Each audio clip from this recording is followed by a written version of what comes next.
நான் வெள்ளையா தான் இருந்தேன். சத்தியமா நான் வெள்ளையா தான் இருந்தேன். என்னை கருப்பாக மாற்றியது நீங்கள். வணக்கம். நான் உங்கள் 500 ரூபாய் பேசுகிறேன். ஞாபகம் இருக்கா? ஏசி அறைக்குள், பீரோவுக்குள், பூட்டப்பட்ட லாக்கருக்குள் என்னை சேர்த்து சேர்த்து வைத்து பார்த்து பார்த்து சந்தோஷப்பட்டது நீங்கள். சங்கடப்பட்டது நான். ஒரு ஏழை தொழிலாளி. நாளெல்லாம் உழைத்து களைத்து ஓய்ந்து போய் ஓடாய் தேய்ந்து கடைசியா என்னை சம்பளமாய் வாங்கி அந்த வீட்டுல இருக்க ஒரு கொண்டாட்டிக்கிட்ட போய் கொடுப்பாரு.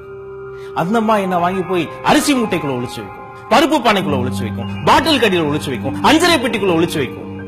ஒரு குட்டி பறவைய அடைக்காக்கும் தாய் பறவை போல எத்தனை ஏழை தாய்மார்கள் என்னை ஒளித்து ஒளித்து வைத்து பாதுகாத்தார்கள் தெரியுமா? மாச கடைசியில எல்லா காசும் தீர்ந்து போன பிறகு அந்த தாய்மார்களின் செல்வ குழந்தையாய் இந்த 500 ரூபாய் தானே வெளியே வந்து அவர்கள் முகத்தில் ஒரு சிறிய புன்னகையை கொடுக்கும். எத்தனையோ ஏழை குடிசைகளினுடைய குட்டி குட்டி குழந்தைகளுக்கு ஸ்கூல் ஃபீஸாக எத்தனை முறை நான் மாறி இருப்பேன். ஒரு நதியை போல ஓடிக்கொண்டிருந்த இந்த 500 ரூபாயை சில கரை வெட்டுகளினுடைய கரை படிந்த மனதினால் கருப்பு பணமாவே மாத்திட்டீங்களா? உன் பிறப்பு, இறப்பு, படிப்பு, சாதி, சமயம், சடங்கு, கல்யாணம், காதுகுத்து, உன் ஒட்டுமொத்த வாழ்வை சான்றிதழில் பதிவு செய்து உன் கையில் கொடுப்பதற்காக எத்தனை கவர்மெண்ட் ஆபீஸ்ல எத்தனை கை மாறி இருக்கும் இந்த 500 ரூபாய். உங்களுக்கு எல்லாம் ஞாபகம் இருக்கா? எத்தனை கல்யாணத்தில் சிரித்துக் கொண்டே என்னை கிஃப்டா கொடுத்திருப்பீங்க. கவிதை என்ற பேரில் எத்தனை பேர் என் மேல் கிறுக்கி பழகி இருப்பீர்கள்.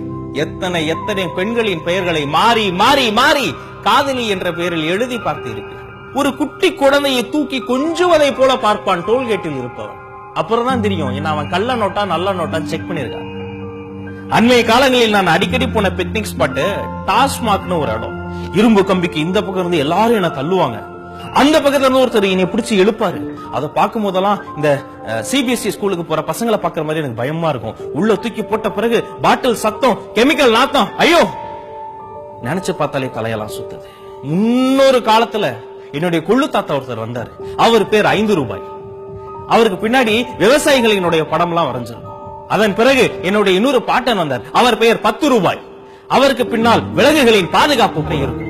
50 ரூபாய்க்கு பின்னாடி இந்திய பாராளுமன்றம் இருக்கும். 100 ரூபாய்க்கு பின்னாடி இயற்கை காட்சிகள், இமயமலையெல்லாம் இருக்கும்.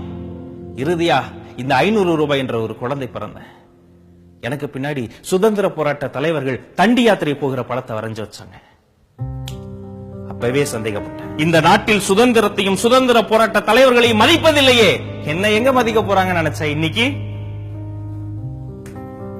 மொய்யா வாழ்ந்துகிட்டு இருந்த என்ன பொய்யாவே மாத்திட்டீங்கல்ல. உங்களுக்கு திறமை பத்தல, என்னை தூக்கி சுவிஸ் வங்கியில் வைத்திருந்தால் நானும் சேஃப், நீங்களும் சேஃப்.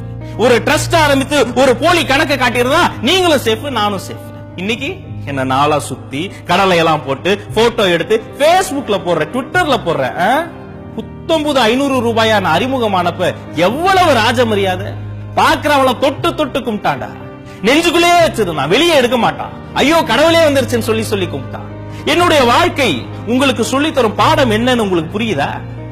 இந்த உலகம் உங்களை தலையில் தூக்கி வைத்து கொண்டாடும். ஒரு நாள் உங்களை செல்லா காசை தூக்கி எரிஞ்சிரும். அலர்ட்டா இருக்கும். என்ன பார்த்து கத்துக்கங்க. நான் போயிட்டேன், எங்க அண்ணன் 1000 வாய் பேச முடியாம அவரும் போயிட்டாருன்னு எல்லாரும் சந்தோஷமா போகி கொண்டாடுறீங்களா? மேகி மாதிரி திரும்பி வருவேன். ஸ்டைலா, கெத்தா, புது பிரிண்டா, புது டிசைன்ல, புது கலர்ல வருவேன். அப்ப கலரா தான் வருவேன். திரும்ப என்ன கருப்பா மாத்திராதீங்க. வறியவன், விவசாயி, வியாபாரி இவங்க கிட்ட எல்லாம் வளர்ச்சி நிதின்ற பேர்ல என்னைய சுரண்டி சுரண்டி எடுத்தீங்களே. இடைத்தேர்தல் வரப்போது நான் எல்லாம் என்ன பண்ண போறீங்க? தஞ்சாவூர், அரவங்குறிச்சி, திருப்பரங்குன்றம் இங்கெல்லாம் இடைத்தேர்தல் வர நான் தானே காரணம். கண்டெய்னர்ல என்னைக்காவது நீங்க கடத்தப்பட்டிருக்கீங்களா? வாய் பேச முடியாது, மூச்சு முட்டும். யோசிச்சு பாருங்க. தர்மன் சூதில் நாட்டை இழந்தான். தேர்தல்ல நீங்க எல்லாரும் என்ன வாங்கிட்டு உங்க ஓட்டையே இழந்துட்டீங்களா? எல்கேஜில இருந்து பிஎஸ்டி வரை என்னை வைத்துதானே உங்கள் பெற்றோர்கள் உங்களை படிக்க வைத்தார்கள். படிக்க வைத்த பெற்றோர்களை முதியோர்கள் அனுப்பிட்டீங்க. படிக்கிறதுக்கு காரணமா இருந்த என்னையும் உங்கள மாதிரி என்னைக்காவது நான் சாதி பார்த்திருப்பேனா? சமய வேறுபாடு பார்த்திருப்பேனா? உயர்ந்தவன், தாழ்ந்தவன், ஆண், பெண் பாகுபாடு, வேறுபாடு எதுவுமே பார்த்ததுலடா. உன்னை விட ரொம்ப யோக்கியமானவனா, உன்னை விட ரொம்ப வெள்ளையான மனசு எனக்கு இருக்கு. என்ன பார்த்து நீ கருப்புன்ற? நானாடா உன்னை ஏடிஎம் வாசல்ல நிக்க சொன்னேன். நீ நைட்டு ஃபுல்லா நின்னுட்டு ஐயோ 500 ரூபாயா, இவன் வேணா இவன் வேணா, என் தம்பி 100 ரூபாயா கேக்குற? என்ன பண்ணுவான் பாவம், டே நைட்டா வேலை பார்த்தா அவன் வாய் பேச முடியாம டயர்டா தூங்கிட்டு இருக்கான். 100 ரூபா அவன் கூட பரவாயில்ல. புதுசா 2000 ஒரு பெரிய அண்ணாச்சியை கூட்டு வராங்களாமே. எனக்கு அது கண்டெய்னர் அண்ணாச்சி சைஸுக்கு ஷேர் ஆட்டாவே போதும். பயங்கரமா டிராவல் பண்ண போறாருன்னு நினைக்கிறேன். அப்புறம் என்ன கருப்பு பணம் சொல்லாதீங்க. என்ன பதுக்கி பதுக்கி ஒளித்து வைத்திருந்த உங்க மனசுதான்டா கருப்பு.